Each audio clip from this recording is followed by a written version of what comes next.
if you're looking for a different way to talk to your current customers because they've changed how they're buying and why they're buying, then I think you've come to the right place. If you're here maybe because you're wondering if there's another group of people, another target market that might make more sense to go after, then I think you've come to the right place as well. But I've got to tell you, I don't have a solution in my back pocket.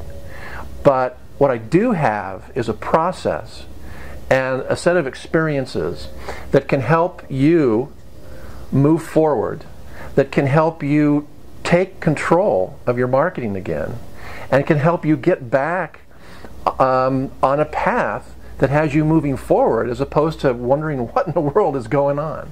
If I can change your thinking, if I can get you out of the current model that you're in, you're thinking, well, shoot, people, sales have gone down 50%. Well, yeah, for most people. But all that means is that they've gone down 50% based on who you defined your customer as and based on how you found customers.